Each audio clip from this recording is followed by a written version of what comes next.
নমস্কার বন্ধুরা, আমি টুসিস কিচেনে সবাইকে সাদর আমন্ত্রণ জানিয়ে শুরু করছি আজকের নতুন রেসিপি। চিতল মাছ তো বাঙালিদের খুবই প্রিয় একটি মাছ, আর যারা এই মাছ খান না তারা একবার খেয়ে দেখবেন, অপূর্ব লাগে। আজ আমি চিতল মাছ দিয়ে একটি রেসিপি বানাবো, গরম ভাতের সাথে দারুণ লাগে। ভিডিওটি পুরোটা দেখার পর ভালো লাগলে অবশ্যই আমার চ্যানেলটিকে লাইক, কমেন্ট ও সাবস্ক্রাইব করে আমার চ্যানেলটির পাশে থাকবেন।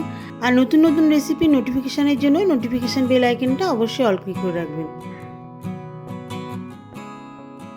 আমি এখানে বড় বড় 5 পিস চিতল মাছ নিয়েছি।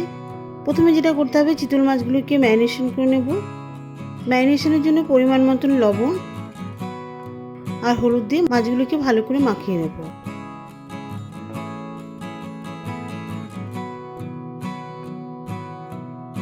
মাছগুলোতে কিন্তু বেশ ভালো করে লবণ হলুদ মাখাতে হবে, যেহেতু এটা বড় মাছ, মোটা মাছ। লবণ হলুদ ভালো করে মাখলে মাছের ভিতরে লবণ হলুদ সব ভালো মতন ঢুকবে।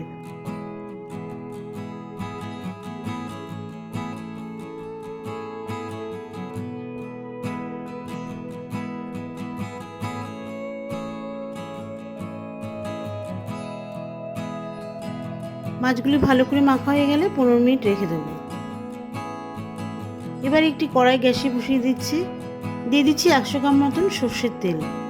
এখানে তেলের পরিমাণটা একটু বেশি লাগবে, যেহেতু এটা বড় মাছ। তেল বেশি দিয়ে রান্না করলে এইসব মাছ খেতে খুব ভালো লাগে। তেল ভালো করে গরম হয়ে গেলে গরম তেল কড়াইয়ের চারপাশে ভালো করে ছড়িয়ে দিয়ে মাছগুলোকে একটা একটা করে ছেড়ে দেবো।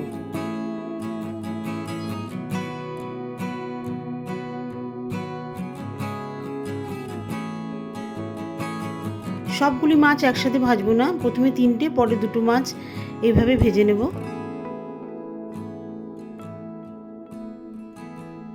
মাছগুলো খুব বেশি কড়া ভাজবো না, হালকা বাদামি কালার হয়ে গেলে মাছগুলোকে তুলে নেব। চিতল মাছ যেহেতু খুব শক্ত টাইপের মাছ, বেশি কড়া ভাজলে আরও শক্ত হয়ে যাবে, খেতে রাবারের মতো লাগবে।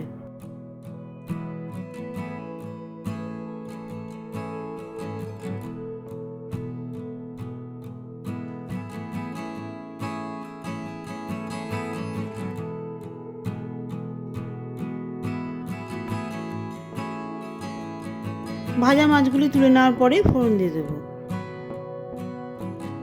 ফোড়ন দেওয়ার সময় গ্যাসের আঁচটা কিন্তু লো করে দিতে হবে। ফোড়নগুলি ফাটতে পারে, আবার ফোড়নগুলি পুড়ে যেতে পারে, সেই কারণে গ্যাসের আঁচটা লো করে দিলেই ভালো হয়। যাই হোক, ফোড়নে দিয়ে দিচ্ছি 1 চা চামচ মৌরি। চিতল মাছ রান্নায় অবশ্যই মৌরি ফোড়ন দেবেন। মৌরি ফোড়ন দিলে গ্রেভিতে খুব সুন্দর একটা ফ্লেভার আসে, আর খেতেও খুব স্বাদ হয়। মৌরি দেওয়ার পরে দিয়ে দিচ্ছি 2টো তেজপাতা, 4 টুকরো লবঙ্গ, 3টে ছোটো এলাচ, ছোটো 1 টুকরো জয়িত্রীর পাপড়ি। এইসব গোটা মশলার ফোড়ন কিন্তু গ্রেভিতে আলাদা একটা স্বাদ এনে দেবে। ফোড়নগুলি ভাজা হয়ে গেলে এর মধ্যে দিয়ে দিচ্ছি 1টা পেঁয়াজ বাটা, 1টা বড় সাইজের পাকা টমেটো পিউরি, 1 চা চামচ আদা রসুন বাটা। রসুন এখানে 4 কোয়া আছে, খুব সামান্য পরিমাণ রসুন দেবেন, যাতে রসুনের যে একটা সুন্দর গন্ধ আছে সেটা ঝোলের মধ্যে মিশে যায়। এইসব বাটা মশলা তেলের মধ্যে 2-3 মিনিট ধরে কষিয়ে নেব, যাতে এর মধ্যে যে রস থাকে সেটা তেলের মধ্যে শুকিয়ে যায়।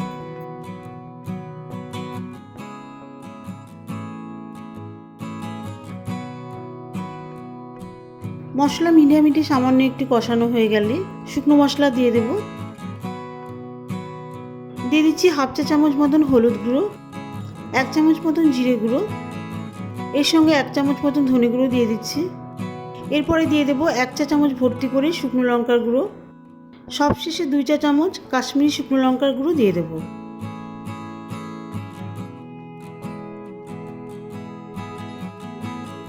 এবারে এই সমস্ত মশলা ভালো করে 4-5 মিনিট ধরে কষিয়ে নেব।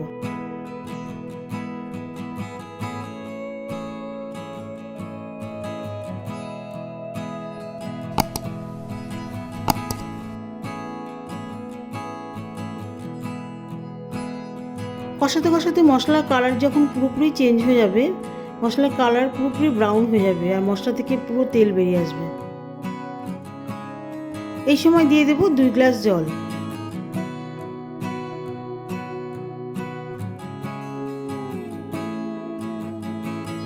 এর সঙ্গে 1/2 চামচ মতন লবণ দিয়ে দেবো।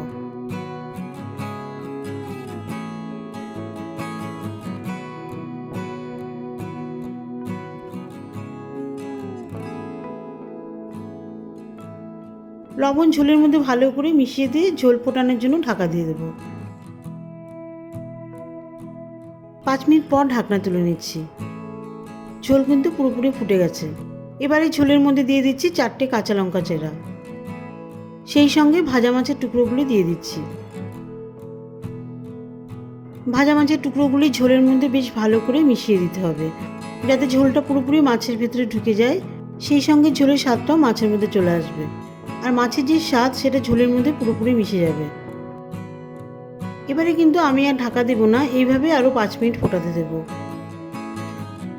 কাঁচা লঙ্কাগুলো কিন্তু পুরোপুরি চিড়ে দিয়েছি, যাতে কাঁচা লঙ্কা ভালো মতন সেদ্ধ হয়ে যায় আর কাঁচা লঙ্কার যে ঝাল সেটা পুরোপুরি ঝোলের মধ্যে চলে আসে। 5 মিনিট ঝোল ফোটানোর পর ঝোল কিন্তু দেখুন পুরোপুরি ঘন হয়ে এসেছে। সবশেষে হাফ চা চামচ মতন গরম মশলা গুঁড়ো দিয়ে দেবো।